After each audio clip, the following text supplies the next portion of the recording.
It's that time of the year again, Game of the Year time here on Digital Foundry, and as with last year, I'll be going through my top 11, yes 11, games one by one. Now 2024 wasn't necessarily a huge year for AAA games, but boy did it deliver when it comes to the types of games I really enjoy, so expect plenty of quirky titles on this list. It comes with the usual caveat, there's still games I want to play that I haven't had time to tackle just yet, so consider this the best games of 2024 that I personally played this year kinda list. But without further ado, let's get into it.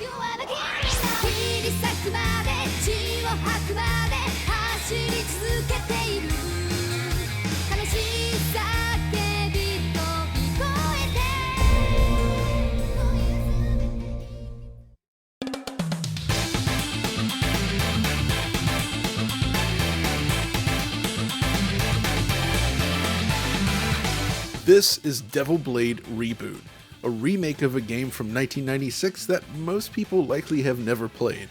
Created by Takehiro Shiga, known for his work on numerous Vanillaware games, Shiga-san has been working on this game for nearly 7 years, but its history is far deeper than you might expect.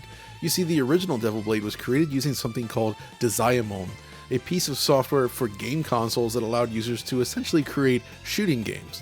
Shiga-san first created Devil Blade using the PlayStation version of Desiamon, but the software itself dates back to the Famicom era, and Shiga-san even created a version of Devil Blade for the Famicom almost 10 years ago, after which he began working on Devil Blade Reboot itself.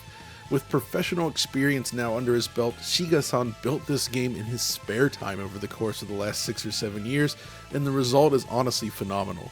Despite the upgrades, Reboot genuinely feels like a game that could have existed on real consoles from the 90s. The visuals offer this beautiful mix of 2D pixel art, 3D graphics, and lots of sprite and background scaling. Everything moves seamlessly between stages and it just feels epic. The visual design here is phenomenal. Most importantly, it plays like a dream. This feels like an early 90s shooter as opposed to a bullet hell shooter, something I'm not a huge fan of. Shiga-san keeps it simple. You have just 2 weapons, a focused shot and a spread shot, and you can switch between them at any time. When focused, you move at a slower speed, making it easier to dodge. The main mechanic here is called Berserk, which basically boosts your multiplier based on distance to the enemy as you destroy them. Kill them up close and you get more points. The key here is that everything is laid out before the player in a very simple, clear way, making it easy to focus in and find the fun. This is what kept me coming back for more. It's a very learnable game and one you'll want to master. Of course, as required for any great shooter, the soundtrack is also exceptionally good. Take a listen.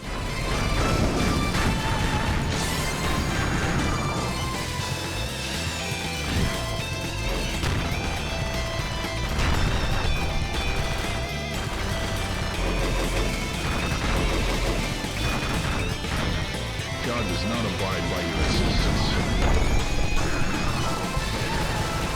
Now, this is not a terribly long game, but what's here is an absolute blast to play, and it just looks and sounds amazing while doing it.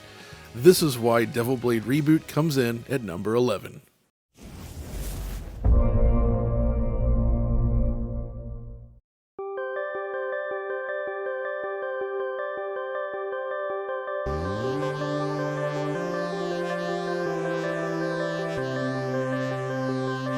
What do you get if you combine classic top-down Zelda-style game design with something like Geometry Wars or Robotron? Is a question that nobody had asked until indie developer Soul Game came along and answered it with Minishoot Adventures. If you're not familiar with Soul Game, this small team got its start back on new grounds and has since graduated on to great things. Minishoot Adventures is their latest and best game. At its core, it's a top-down action RPG that has players conquering a series of dungeons while finding heart containers, beating bosses, finding power-ups, and obtaining new abilities that then allow you to access previously inaccessible areas. The difference here, though, you control a small ship instead of a character. It's a simple twist on the surface, but what makes it so special is the execution. You move around with the left stick, shoot with the right. It very much plays like a dual-stick arcade-style game, and all the combat is built around this concept, dodging enemies and dealing with bullet patterns. It's a combination I can't say I've really experienced before, but it works. The level design, the puzzles, dungeons, and slow rollout of power-ups is extremely satisfying. And as with any Zelda game, slowly uncovering the world becomes rather addictive. By shifting the combat to dual-stick shooting though, it also means that enemy encounters are completely unlike anything you've seen in similar action RPGs. It just means it feels fresh. Plus there's a hefty level of challenge too. Everything is wrapped in a beautiful, smooth presentation with a fantastic soundtrack. I had a wonderful time playing through this game. It's perfect for Steam Deck as well, and can even run at arbitrary frame rates, so 90 FPS on the Steam Deck OLED? You can do it.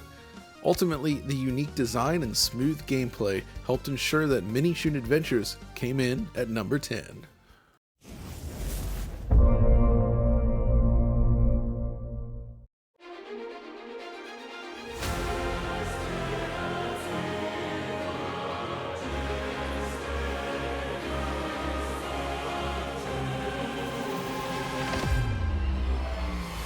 Stellar Blade is one of the surprise highlights of 2024 for me. Developed by Shift Up in Korea, Stellar Blade feels like a love letter to PS2 era action games with a fresh coat of paint, which is precisely what I love about it. It bears many similarities to something like Nier Automata on the surface, yet still manages to feel like its own unique thing. It's a super smooth, slick action game taking place across a wide range of locales situated within the ruins of Earth. This is not an open world game, however, instead following a linear series of stages with visits to a central hub world between them. Each environment that you explore has its own unique vibe and atmosphere to soak in, and the boss fights are always a treat. They did a great job of mixing up mechanics from time to time as well, such as segments where you're forced to rely exclusively on your gun. What won me over in the end really comes down to the blend of satisfying yet streamlined combat mechanics, rewarding exploration, amazing atmosphere, superb music, and excellent visuals. Just running around the world feels great, and the world itself is pretty engaging. It's a sad, lonely place that also happens to feel beautiful at the same time. Crucially, the level design is a highlight. That feeling of slowly unraveling each environment, opening shortcuts, and gradually getting to grips with the layout is always satisfying, and Stellar Blade really shines in that area. It's also a beautiful game that targets and delivers a smooth 60 FPS, and of course the soundtrack is simply phenomenal. Stellar Blade is certainly not an original concept, but in my mind that also doesn't really matter. This feels like an earnest attempt at making a gosh darned great video game, and to that end, I had to put it on my list this year, which is why it comes in at number 9.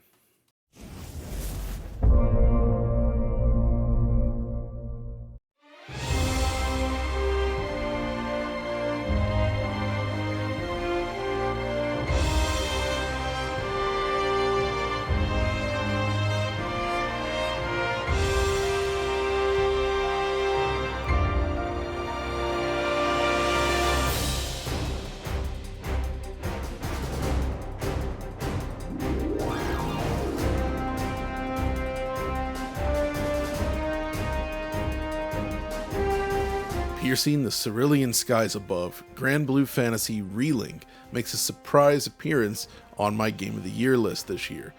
Going into 2024, it's not a game that was especially high on my anticipated list given the development difficulties and mobile roots of the franchise, yet Relink is an entirely different beast. It's a full-blown, large-scale action RPG brimming with great characters, beautiful worlds to explore, towering boss battles, and surprisingly great cooperative multiplayer. I didn't know anything about this franchise going into it, but now I'm eager to explore what I missed. The first thing that grabbed me is fundamentally the theme itself. I love the concept of airships and exploring the land above the clouds. It's what drew me to games like Skies of Arcadia back in the day, and Granblue is entirely based around this concept. The story has heroes moving between islands, floating across the great skies. It's packed with lots of dialogue, cutscenes, and beautifully directed sequences with great camera work and super smooth transitions directly into gameplay. Apparently this even uses Cygame's own internal engine, and honestly I'm really impressed given how smooth and consistent everything is. What I really love though is how brisk and streamlined the game is. This isn't an open world title, rather, everything just kind of moves forward in a linear fashion, yet there's more to this game than first meets the eye. You see, there's also an online co-op mode, its own separate thing really, something which kind of reminds me of Monster Hunter multiplayer even. This mode even expands once you complete the main story. The key here is that you basically have both a brisk, super enjoyable main story entirely for single player, in addition to a massive 4-player co-op mode. It's a fantastic combination. The main story, brisk though it may be, is packed with variety in terms of scenarios and battles. The basic combat is action-based, but long life bars on enemies ensure that battles are decidedly RPG, and sometimes they can even go a little bit long. Yet, at times, the game presents these super cool, unexpected twists. One of my favorites is this giant golem that rises up from the desert. It has multiple phases. You start by approaching its legs from below. This kind of reminded me of something like Shadow of the Colossus. While doing so, you need to climb up onto the legs, break your way inside, and destroy the targets here from the ground. Then you have a chance to grab a mounted weapon at some point after it falls from an airship above, which you then use to attack specific weak points on the golem. Eventually, though, it falls to the ground, allowing you to climb onto its body and run your way all the way up top, where you then take it down from above. It's just an epic sequence. Everything then is brought together with gorgeous, well-animated artwork and an epic soundtrack.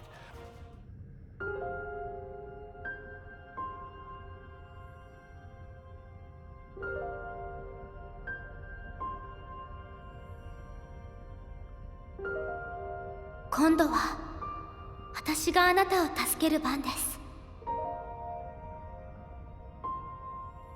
私の力、あなたに預けます。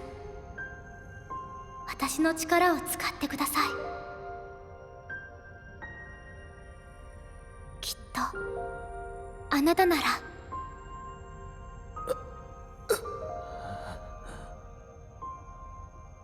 I know my list has been rather retro-centric, but honestly, Granblue really does feel like a spiritual successor to a game you might have found on Dreamcast or PlayStation 2. It's a perfect fusion of new and old, and that's why it comes in at number 8.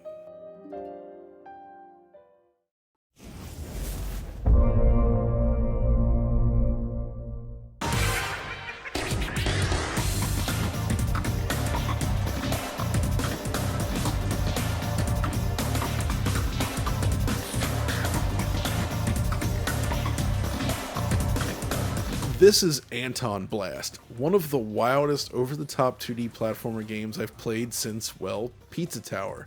As a fan of Nintendo's Wario Land series, AntonBlast is at its core a spiritual successor to that series, much like Pizza Tower before it, yet despite that, it manages to feel even more demented and fresh in just the right way, offering additional variety and a wide range of play mechanics on top. On the surface, the game follows the design of later Wario Land games. You make your way through a level, reach the goal, then race back to the start before the timer runs out. But what makes it special really is the quality of the overall design and execution here, plus the absurdity of everything. You see, the level design itself is simply outstanding, with a great blend of high-speed sections, vertical ascents, mild puzzle solving, and plenty of bespoke gimmicks all mixed in. The core mechanics themselves have a bit of a learning curve, but reward those who master it with sublime platforming goodness. You always feel just almost out of control, yet eventually you learn how to gain it. This is key because I feel like that's what makes the action so rewarding. The feedback is also fantastic, and there's lots of physics in play, allowing you to essentially smash apart large chunks of the stage. The aesthetic itself can only be described as deranged pixel art with weird angles and strange designs combined with unusual colors, yet it also manages to feel surprisingly cohesive and to the point where it almost seems like a game that could have existed on classic retro hardware, versus something like Pizza Tower, which has more of an MS Paint aesthetic intentionally.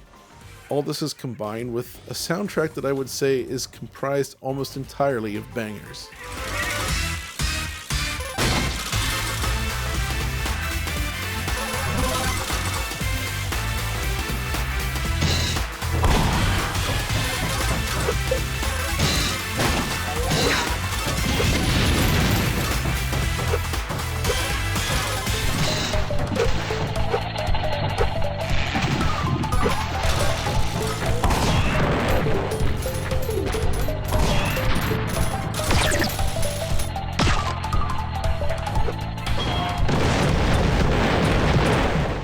So yeah, what can I say? This is just high energy, addictive platforming goodness of the best variety, and I freaking love playing it. It feels both familiar yet fresh at the same time, and most importantly, it is always fun, which is why it comes in at number 7.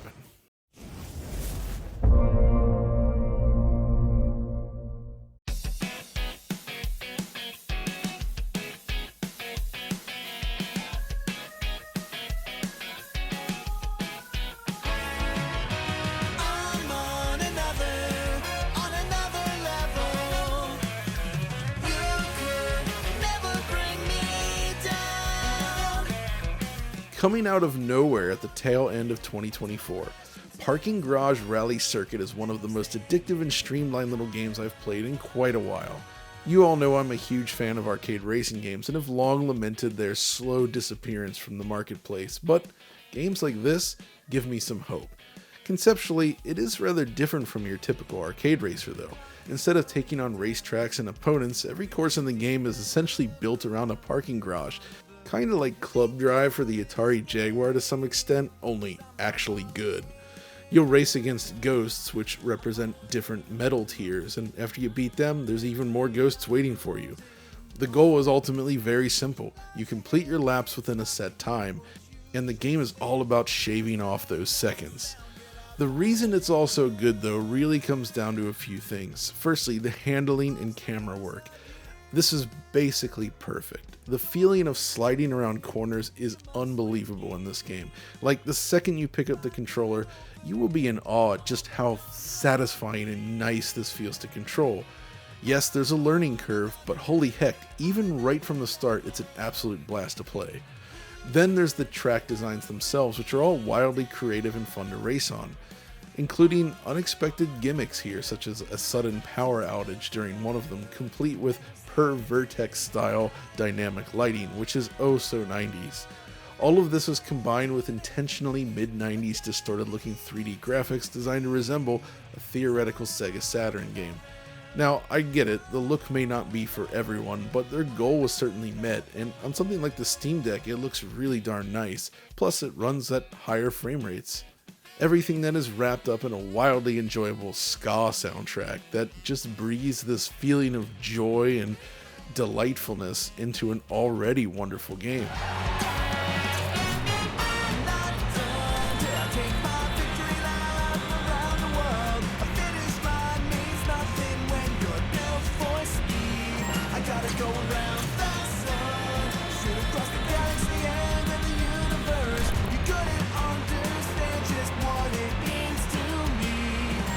So, if like me you enjoy arcade-style racing action and you haven't played this one yet, you gotta check it out. It's an absolute masterpiece of arcade-style racing, which is why it makes the list here at number 6.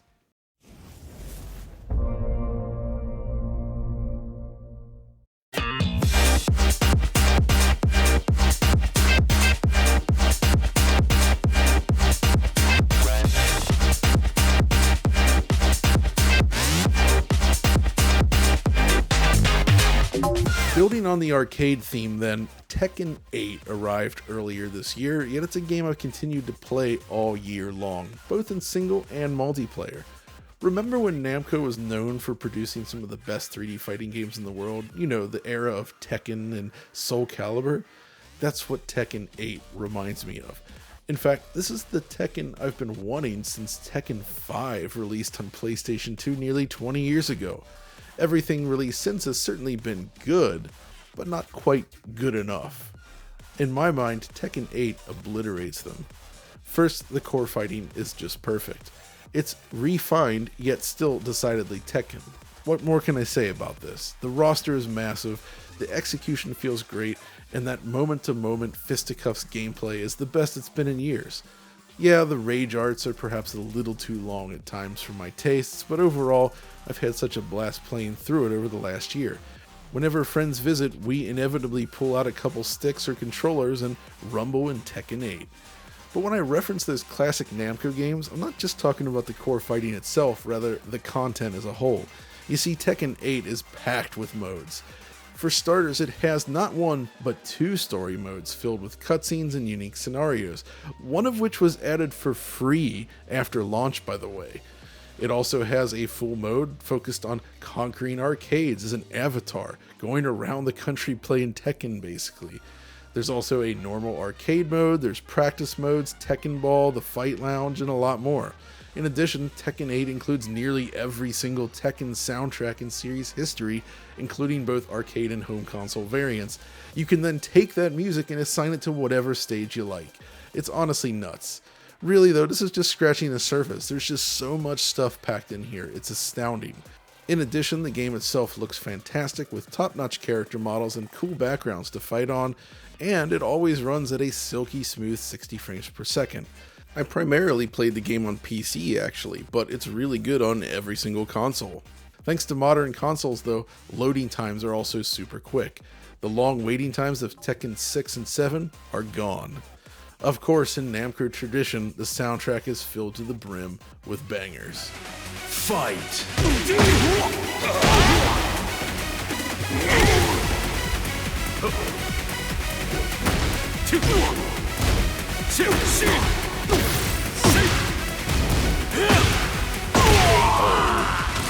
All in all, much like Ace Combat 7 many years ago, Tekken 8 feels like this perfect blend of both the old and the new, resulting in a truly exceptional package in the process.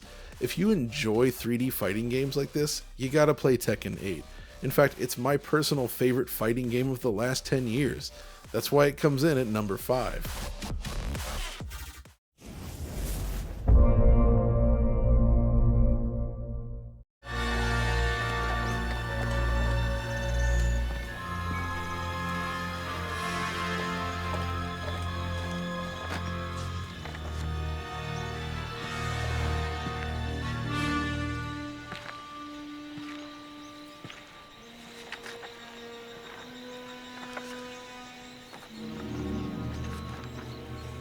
The Great Circle enters the great list here at number 4. Yes, another latecomer in the year, Machine Games' latest title might just be its best yet.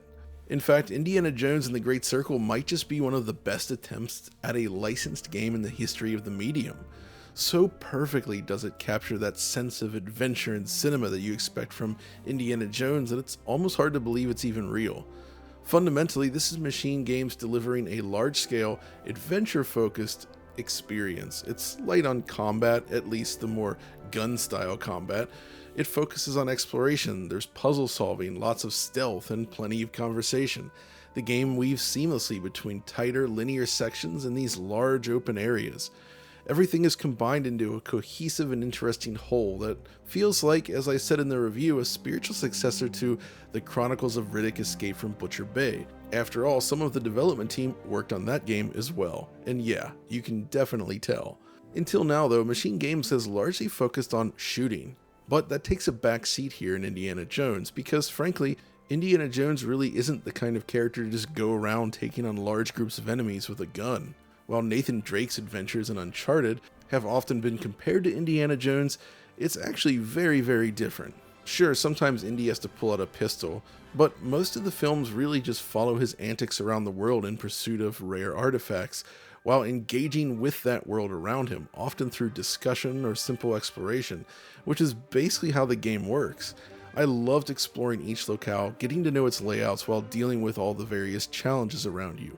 The maps are very open-ended, yet avoid the typical open-world design issues by and large, while the encounters themselves are usually a lot of fun and often go in unexpected directions. Sneaking around, taking out enemies quietly, and figuring out how to proceed is very satisfying.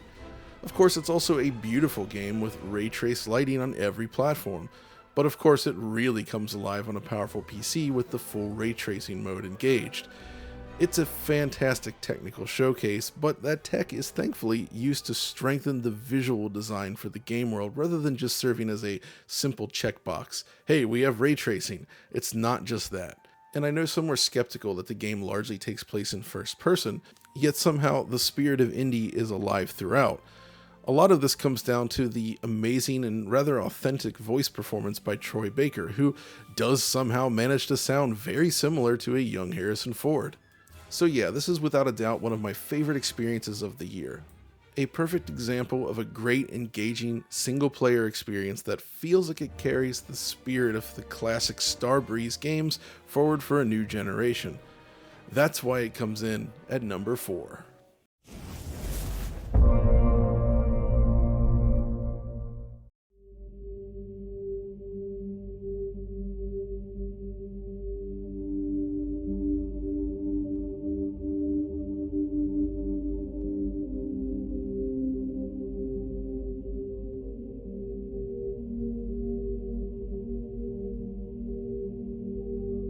The original version of Silent Hill 2 remains one of my favorite horror experiences, so much so that I've had a difficult time finding anything even close to it over the last 20 or so years. So when it was announced that Bloober Team was tackling a remake of this legendary game, I, like many others, were extremely skeptical. I genuinely didn't believe they had it in them to capture the essence of what made Silent Hill 2 so special. Yet here we are. I was wrong, I admit it. Against the odds, this remake of a classic has become one of my favorite horror experiences of all time. It made me realize that it wasn't necessarily me that was incapable of experiencing those emotions I recall so strongly from 2001. No, it was an issue with the games themselves. Outside of something like Soma, most horror games just don't have this magic. Silent Hill 2 does. This is a dark, twisted, wonderful journey through a familiar yet new take on James' psychological tour through the town of Silent Hill. So what makes it work? Well, first there's the atmosphere. The game somehow manages to feel quite unlike anything else in recent memory. It does capture the essence of the original game, yet goes a lot further. It's almost difficult to explain, but there's something about these environments that feels shockingly real. It's captivating, nightmarish. It hits different, as some might say. The remake manages to expand the world itself beautifully as well. I believe that the level design is honestly superior to the original game across the board. The locales now feel far more cohesive, and thanks to the elimination of loading screens, everything blends together seamlessly. It genuinely feels like you're exploring these actual abandoned places, rather than a series of bespoke rooms and hallways divided by loading screens. Some have noted that the combat is a little bit more heavy and frequent than the original, but I'd argue that this was always kind of an issue with the game as much as I loved it, and something that was improved with Silent Hill 3, which is more combat heavy. Enemies do pose an actual threat, and while it does use more modern controls, James is not a great shot, tight quarters can make it just as finicky as it should be, and supplies are often very limited. You'll still feel that scramble and panic of trying to deal with foes encircling you. There's just this constant feeling of dread as you explore the game world, trying to survive while figuring out how to proceed. When you peer down a dark hallway, it really channels that same dread that you experience when exploring, say, an abandoned building at night in real life. On top of this, the visuals are stunning, among the best uses of Unreal Engine 5, especially in terms of lighting. Plus, the models themselves are very well done, super detailed, and feature powerful acting. The updated script also feels faithful to the original game, and the voiceover performances are even better. Plus, the actual sound design and use of surround sound is arguably the best I've heard this entire generation, a real masterclass in terms of visual and audio presentation. All this is to say that Silent Hill 2's remake is extremely memorable from top to bottom. Sure, some complaints I've heard are certainly valid, but for me, this blew the doors off expectations and brought back horror in a way that I have not personally experienced since Soma, which is why it comes in at number 3.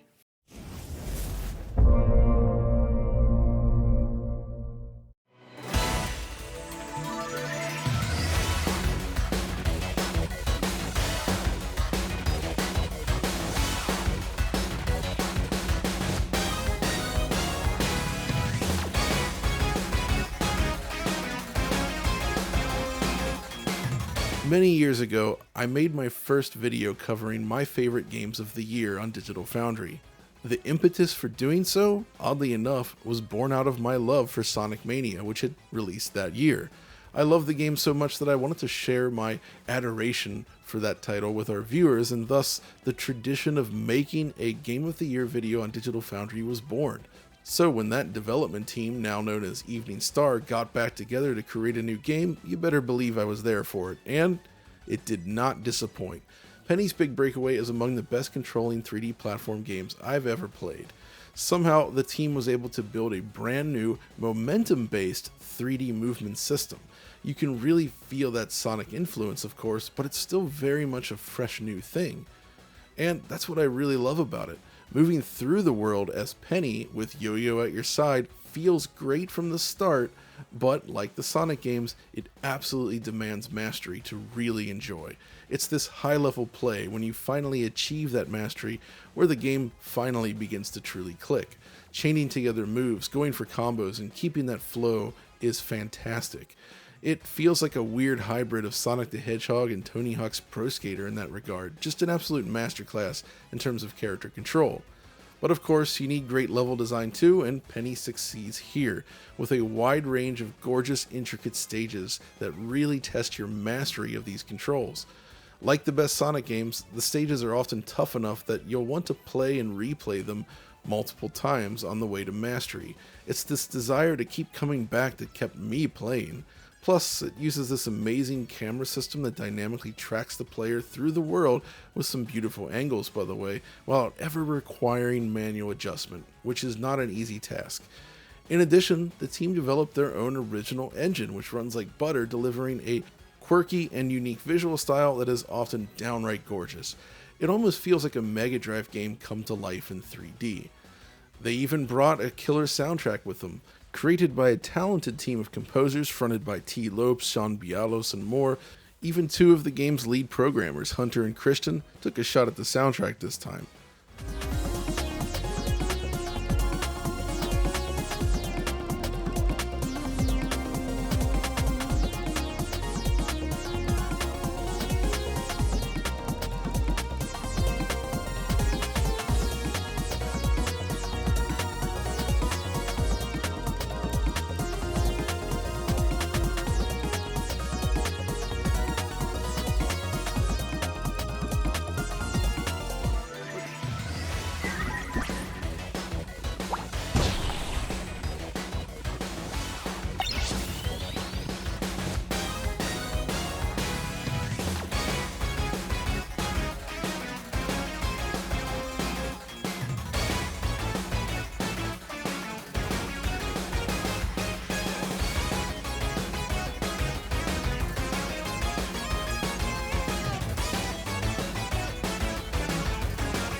The game feels like a true labor of love, and I immediately fell in love with it when I played it. It's so good that I had a difficult time deciding between giving this the number 1 or number 2 spot.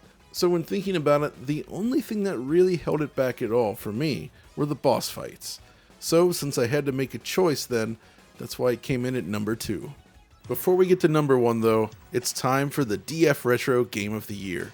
I played a lot of games this year on old consoles, but one that stuck with me the most, and perhaps surprised me the most, is this, Ganbare Goemon, Uchu Kaizoku, Akogingu.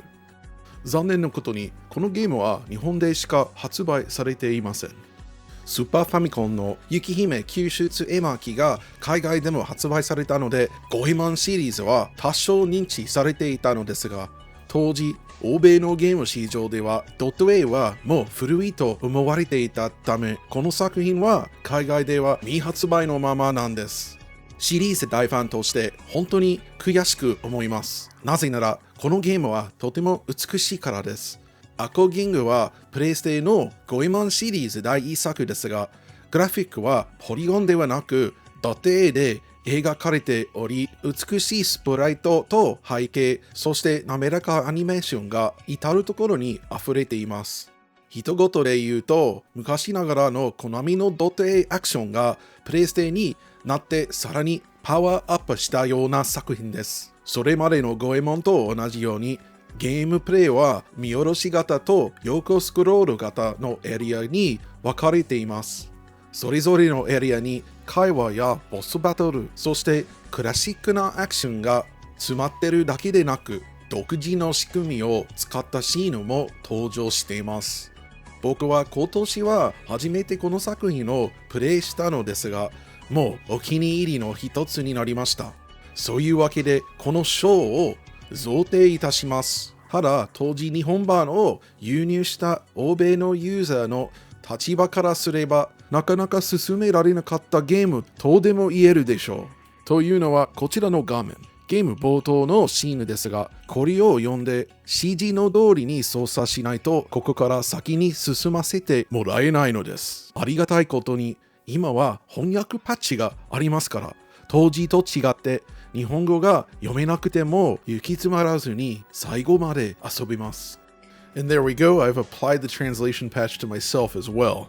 But yeah, I'm glad that I got a chance to finally play through this one. For some reason, when I thought of Goemon during this era, I always immediately went to the 3D installments. But this one right here is my favorite of the bunch, which is why it comes in as the DF Retro Game of the Year. Now, on to number 1.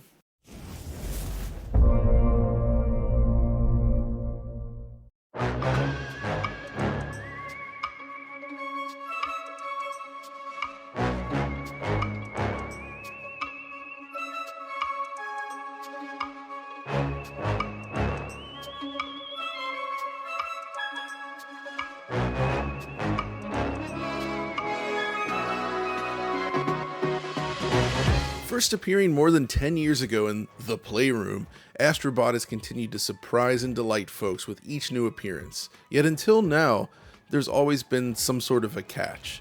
Either Astro was tied to a peripheral, as was the case with the amazing PSVR game, or he simply served as an introduction to a new game console. With Astrobot 2024, however, finally this cute little bot and friends has been granted a massive full-length platform game without these shackles, and it is absolutely brilliant.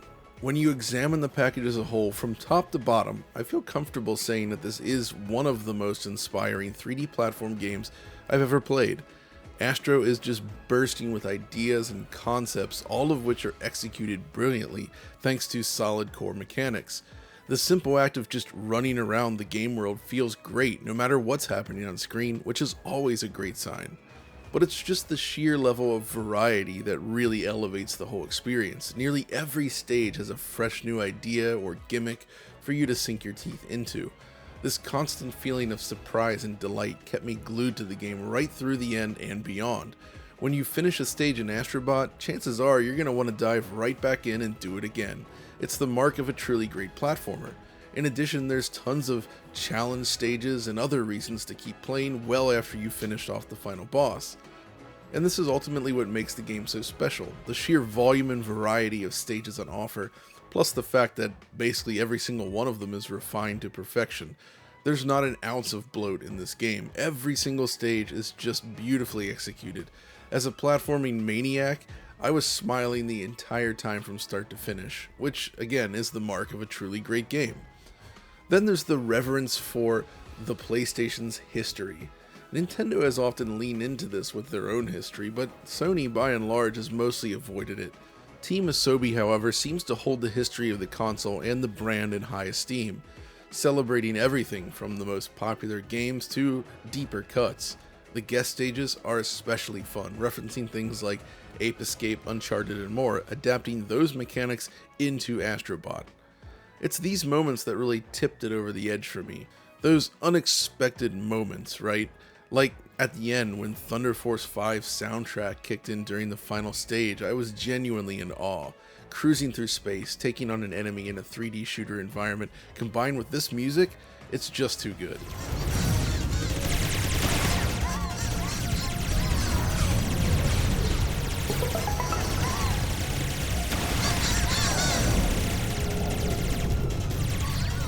But Team Asobi didn't just nail the level design and control, the actual presentation is also virtually flawless.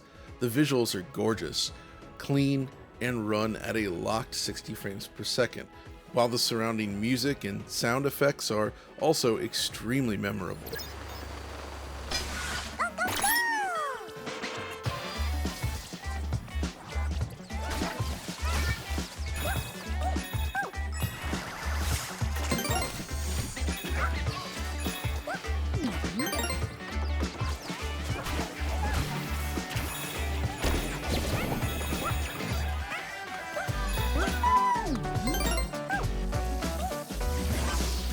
So yeah, Astrobot has its ups and downs, but that range between the ups and downs is shifted from really great at the low end all the way up to legendary at the upper end.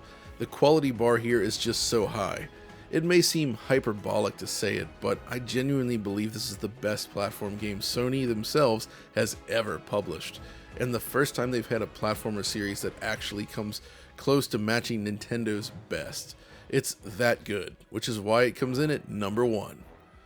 But with that, we've reached the end. Yep, another year has passed us by, and this just happens to be the 8th Game of the Year video I've made for Digital Foundry.